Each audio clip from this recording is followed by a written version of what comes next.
destruction of the Alta Vendita, commonly called the Alta Vendita, is a document originally published in Italian in the 19th century, purportedly produced by the highest lodge of the Italian Carbonari, and written by Piccolo Tiger, Little Tiger, which, according to George F. Dillon, was supposedly the pseudonym of a Jewish Freemason.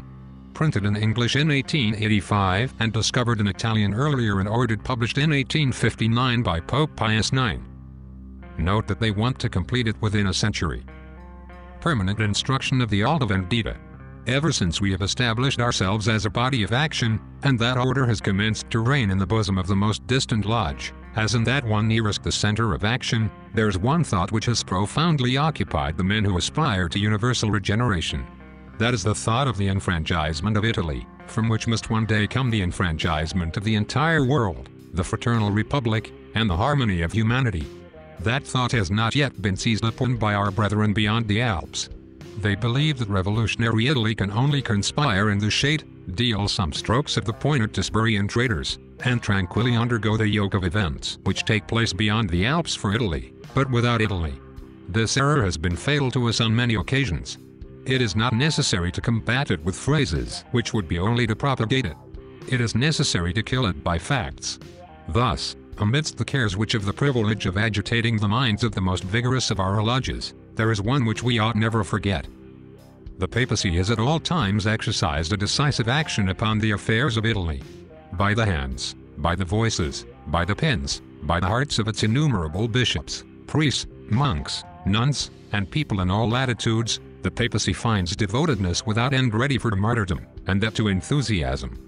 Everywhere, whenever it pleases to call upon them, it has friends ready to die or lose all for its cause.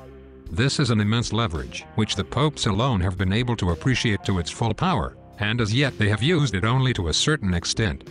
Today there is no question of reconstituting for ourselves that power, the prestige of which is for the moment weakened. Our final end is that of Voltaire and of the French Revolution, the destruction forever of Catholicism and even of the Christian idea which, if left standing on the ruins of Rome, would be the resuscitation of Christianity later on.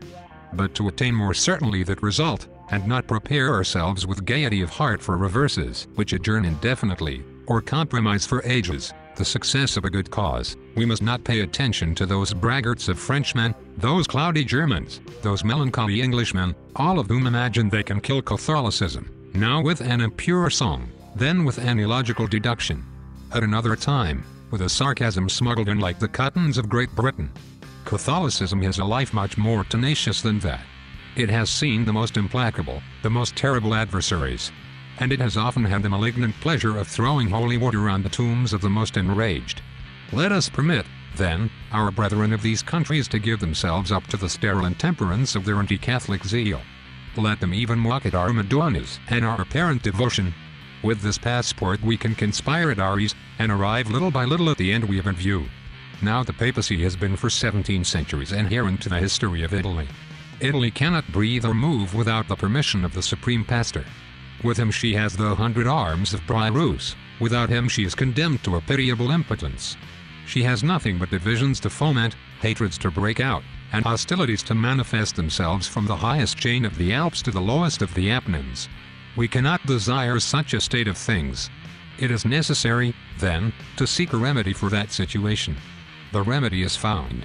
The Pope, whoever he may be, will never come to the secret societies.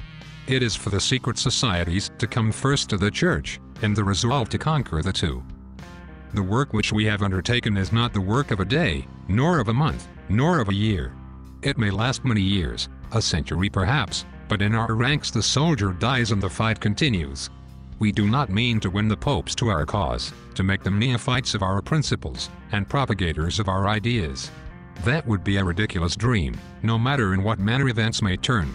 Should cardinals or prelates, for example, enter, willingly or by surprise, in some manner, into a part of our secrets, it would be by no means a motive to desire their elevation to the See of Peter.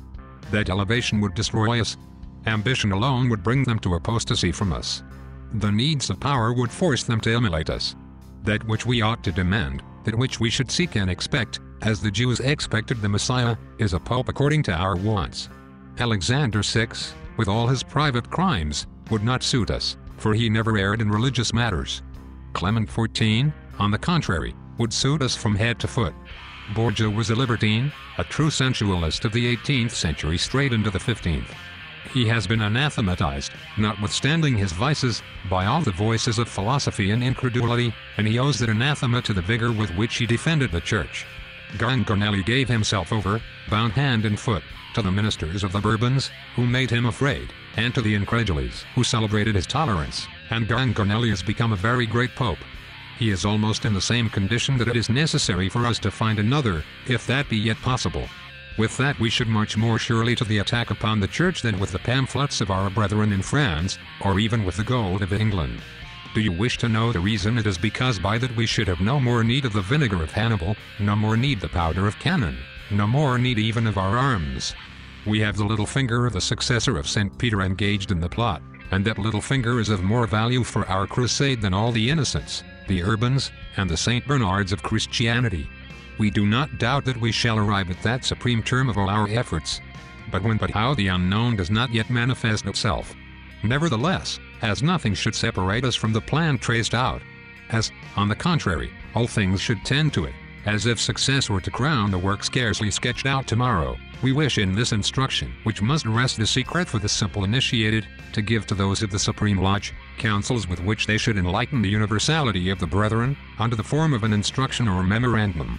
It is of special importance, and because of a discretion, the motives of which are transparent, never to permit it to be felt that these counsels are orders emanating from the Alta Vendita.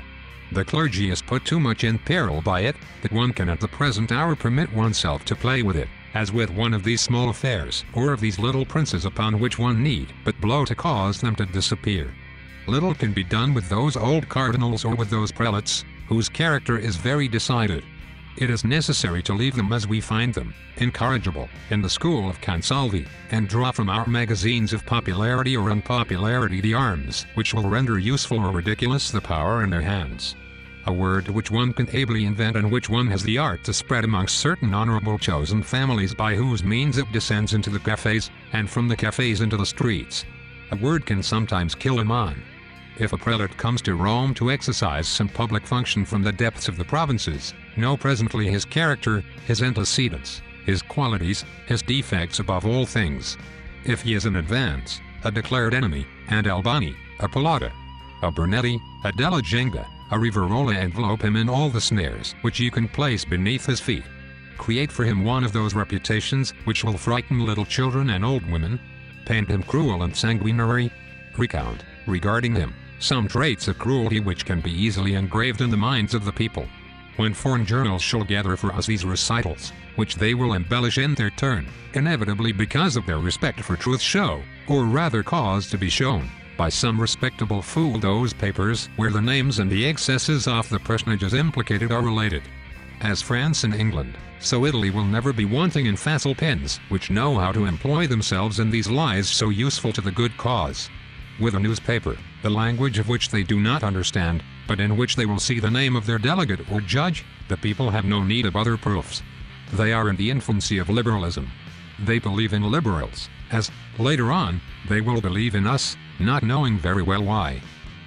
Crush the enemy whoever he may be.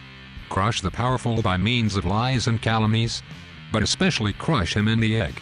It is to the youth we must go, it is that which we must seduce. It is that which we must bring under the banner of the secret societies. In order to advance by steps, calculated but sure, in that perilous way, two things are of the first necessity.